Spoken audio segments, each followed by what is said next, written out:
The father never imagined that the son he believed had died on the battlefield 10 years earlier was suddenly standing right in front of him. Inside a diner, the man wolfed down food as if he hadn't eaten in days. Even the waitress thought he looked familiar. But when a doctor asked who he was, his mind went completely blank. He had no memory of his identity. Only an elderly man choked back tears and whispered that the stranger was his son. The old man's name was Harry. 10 years earlier, his son Luke had gone off to war. 62 young men from the town never made it home, yet Luke's body was never found. Now this amnesiac stranger looked exactly like him, so Harry brought him home. Ever since Luke disappeared, Harry's old movie theater had remained closed. Harry dug out old photo albums and tried to awaken his memories, but the man couldn't remember a single thing. Late that night, he drifted into a deep sleep on the couch. Harry quietly removed his shoes and carefully tucked a blanket around him.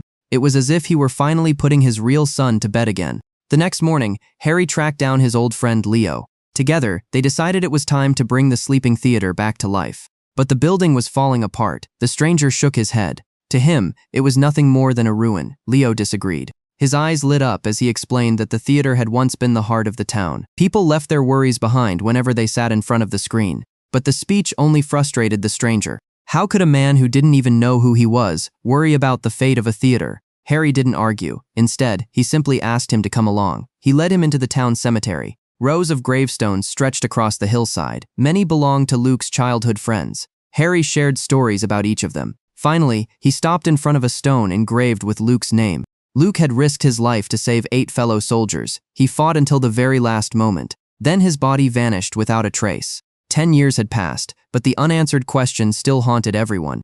The stranger listened with nothing but confusion in his eyes. It felt like he was hearing someone else's story. But news of his return spread through town like wildfire. Soon Adele appeared. She had been Luke's fiancée. For 10 years, she had never stopped waiting. Standing before him, she asked if he remembered her. He admitted he didn't, but he promised he would try. They walked through familiar streets together. Adele took him to a scenic overlook. It was the place where she and Luke shared their first kiss. He learned that they had been deeply in love and already engaged before he left for war. Then she kissed him, and that familiar feeling told her that some things had never truly disappeared. Soon the town organized a welcome celebration for Luke. The mayor addressed the crowd. He said that behind the names of 62 fallen heroes stood 62 families that would never be whole again. But when even one hero returned home, it felt like a miracle. A miracle that helped everyone keep honoring the sons they had lost. Surrounded by hopeful faces, the stranger slowly began believing that he really was Luke. Then the town's music teacher made an unexpected suggestion. He wanted his former star student, Luke, to perform for the town. The stranger had no memory of ever touching a piano. He had no idea what to do, but before he could object, the crowd pushed him toward the stage. At first, he cautiously pressed a few keys. A lively jazz melody burst from his fingertips. The entire room came alive. People jumped to their feet and started dancing. After the celebration ended, Adele walked beside him through the quiet streets. Neither said much, yet countless unspoken feelings lingered between them, but the peace didn't last long. A veteran named Bob stopped him and demanded to know who he really was. Bob insisted he had known Luke, and somehow this man felt exactly like him. Then he offered a warning. The town couldn't survive another heartbreak. With that, he disappeared into the darkness. Later that night, the stranger found Leo sitting alone in the theater. On the screen, 2 lovers were saying goodbye at a train station. Watching the scene, he suddenly understood something. Adele's 10 years of waiting had been a love that time couldn't erase, and the hope Harry and the town had placed upon him was the deepest scar left by the war. He found Harry and for the first time called him Dad. Tears filled the old man's eyes. At that moment, all of his doubts vanished.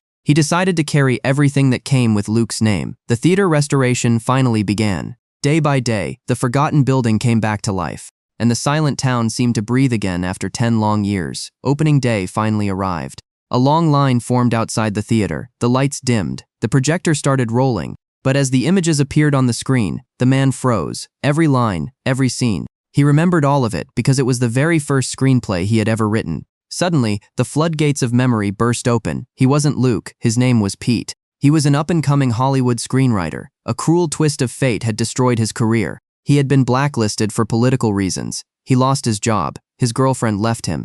Broken and desperate, he drove away during a storm. Then his car plunged into a river. When he woke up, he had already been rescued, but he remembered nothing. The truth finally came out. But Harry's life was nearing its end. Pete stayed by his bedside. Several times he tried to tell the truth. Each time he swallowed the words. Holding his son's hand, Harry peacefully slipped away. Adele caught up with Pete soon afterward.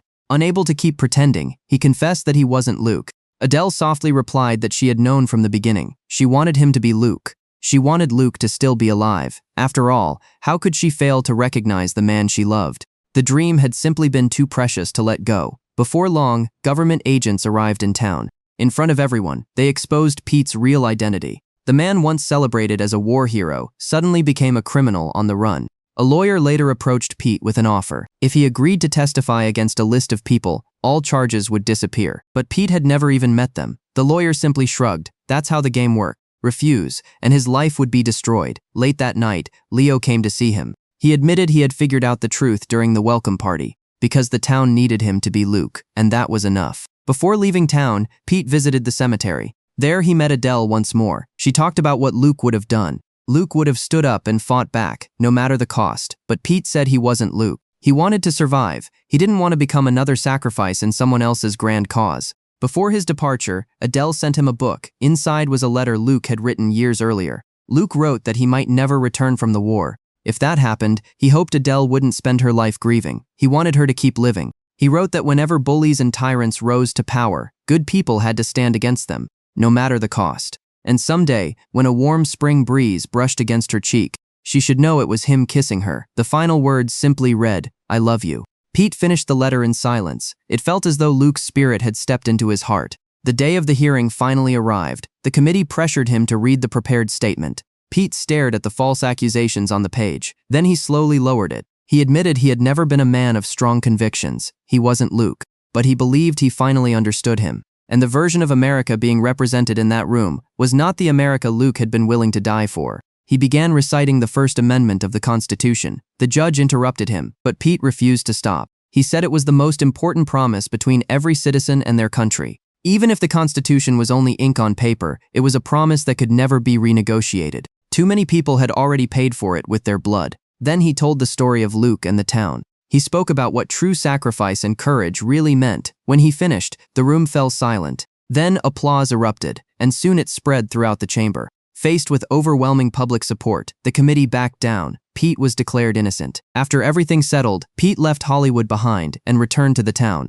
When he stepped off the train, the townspeople welcomed him home with heartfelt cheers. Bob pushed through the crowd and smiled. "Welcome home," he said. Then Adele walked toward him with a smile. At that moment, everyone finally found peace. What they cherished had never been Luke's identity. It was the kindness and courage Pete shared with him. What began as a tragic case of mistaken identity became the medicine that healed them all. As Pete restored the old theater, he also repaired his own lost soul. And through the story of Luke's return, the town finally mended the wounds left behind by war. In the end, life was never defined by who we were. It was defined by the choices we made, the values we defended, and the love we shared. The theater didn't just restart its projector, it reignited people's hearts. The light shining on the screen illuminated more than a story. It illuminated every broken soul finding its way back together. True homecoming was never about returning to the past. It was about becoming someone worthy of love and brave enough to give it. And when the lights came up and the story ended, we saw our own struggles and redemption reflected in someone else's life. Because the greatest power on earth had always lived in ordinary people, and in the hope that never faded.